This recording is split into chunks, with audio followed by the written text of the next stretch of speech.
안녕하세요. 세상의 흥미로운 소식들을 쉽고 재미있게 알려드릴게요. 먼저 코로나 바이러스에 대한 이야기예요. 세계보건기구라는 곳에서 과학자들이 4년 동안 코로나 바이러스가 처음 어떻게 시작되었는지 조사했어요. 하지만 아직도 정확한 답을 찾지는 못했다고 해요. 그래서 모든 가능성을 계속 열어두고 있다고 발표했습니다. 과학자들은 바이러스가 원래 박쥐 같은 동물에게 있다가 다른 동물을 거쳐 사람에게 옮겨왔을 가능성이 가장 크다고 보고 있어요. 하지만 중국 우한에 있는 연구소에서 실수로 바이러스가 퍼져나갔을 가능성도 완전히 없앨 수는 없다고 해요. 왜냐하면 중국이 조사에 필요한 중요한 자료들을 아직 주지 않고 있기 때문이에요. 여기서 잠깐 동물에게서 사람으로 병이 옮겨오는 것을 인수공통감염병이라고 불러요. 우리가 아는 광견병이나 조류독감 같은 병들도 여기에 속한답니다. 다음은 신비로운 우주 소식이에요. 과학자들이 허블과 제임스 웹이라는 아주 강력한 우주 망원경으로 우주의 비밀을 하나씩 풀고 있어요. 이 망원경들 덕분에 우리는 아주 거대한 블랙홀이 어떻게 커지는지, 또 새로운 행성은 어떻게 생겨나는지 알게 되었죠. 특히 제임스 웹 망원경은 황금빛 토성이나 유령은하처럼 정말 멋진 우주 사진들을 찍어 보내왔어요. 또 우리 지구에서 가까운 어린 별 주변에서 토성과 비슷한 크기의 새로운 행성을 발견했을지도 모른대요. 그리고 은하가 만들어질 때 두꺼운 원반 모양이 먼저 생기고 그 다음에 얇은 원반이 생긴다는 사실도 알아냈어요. 우주 망원경은 아주 멀리 있는 별이나 은하를 보는데요. 그 빛이 우리에게 도착하는데 수십억 년이 걸려요. 그래서 우리가 망원경으로 보는 모습은 사실 아주 먼 옛날의 과거 모습이랍니다. 마치 타임머신을 타고 우주의 어린 시절을 보는 것과 같죠.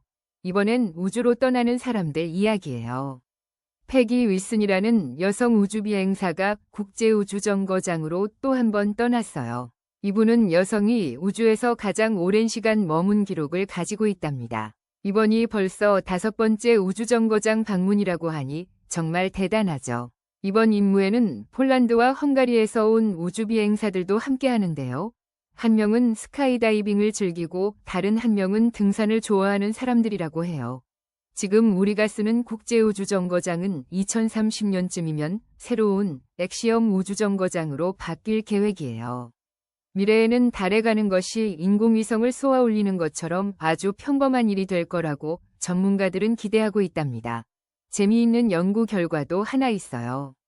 영국 베스 대학교에서 연구해보니 머리가 좋은 사람들, 즉 지능지수가 높은 사람들이 미래에 일어날 일을 더 정확하게 예측하는 능력이 뛰어나다는 걸 발견했어요.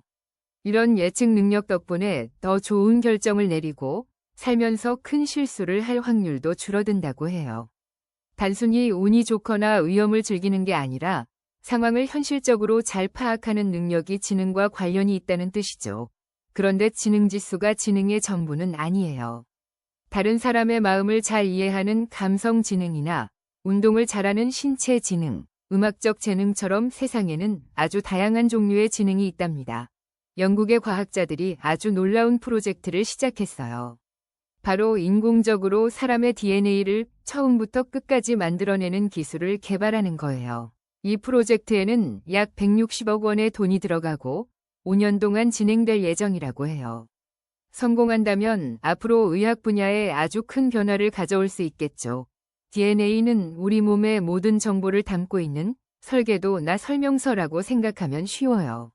키가 얼마나 클지, 머리카락 색은 어떨지 같은 정보가 모두 이 DNA 안에 들어있답니다. 지구의 다른 쪽에서는 신기한 자연현상이 있었어요. 세상에서 가장 건조한 곳으로 알려진 칠레의 아타카마 사막에 10년 만에 눈이 내렸어요. 하얀 눈이 사막의 모래 언덕을 덮은 모습이 정말 보기 드문 광경이었다고 해요. 그리고 캐나다에서는 지구에서 가장 오래된 암석이 발견되었는데요. 나이가 무려 41억 6천만 살이나 된다고 해요. 이 돌멩이 덕분에 우리는 지구가 아주 어렸을 때 어떤 모습이었는지 조금 더 알 수 있게 되었어요. 이제 건강과 의학에 대한 새로운 소식들을 알아볼게요. 먼저 암 치료에 대한 희망적인 소식들이에요. 인공지능, 즉 AI를 이용해서 새로운 암 치료약을 개발했는데 이 약이 암세포가 자라는 것을 막는 효과를 보였대요. 또 원래는 기생충을 없애는 데 쓰던 아주 오래된 약들이 암 치료에도 도움을 줄 수 있다는 사실이 밝혀지고 있어요. 한편 바이러스를 이용해서 어린이의 뇌종양을 거의 없애는 데 성공했다는 놀라운 소식도 있었습니다. 일론 머스크의 회사인 뉴럴링크는 시각장애가 있는 사람들의 눈을 되찾아주기 위한 기술을 개발하고 있어요.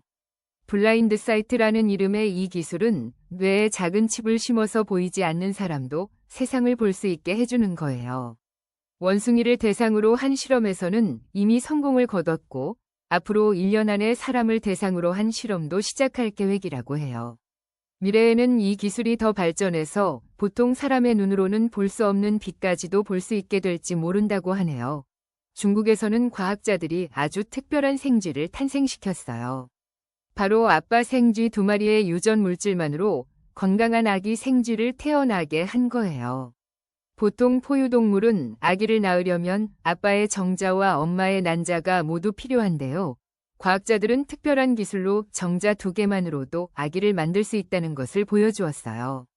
물론 아직 성공률이 매우 낮고 안전하지 않아서 사람에게 적용하기까지는 아주 오랜 시간이 걸릴 거예요. 안타까운 소식도 하나 있습니다. 소셜미디어에서 많은 사람들에게 희망을 주던 테너 마틴이라는 남성이 30살이 나이로 세상을 떠났어요. 그는 5년 전 대장암 말기 진단을 받고 힘든 치료 과정을 겪으면서도 자신의 일상을 온라인에 공유하며 많은 사람들에게 용기를 주었죠. 그는 건강이 나빠지는 와중에도 시험관 아기 시술을 통해 아기를 가졌고 세상을 떠나기 전 사랑하는 딸을 품에 안아볼 수 있었다고 해요. 마지막으로 생활 속 소식이에요. 브라질에서 콜게이트라는 회사의 치약 하나가 판매 중단되고 전량 회수 조치에 들어갔어요.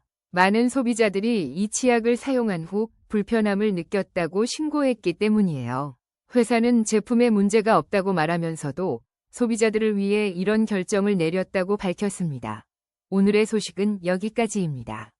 여러분의 하루에 작은 지식과 즐거움이 되었기를 바랍니다.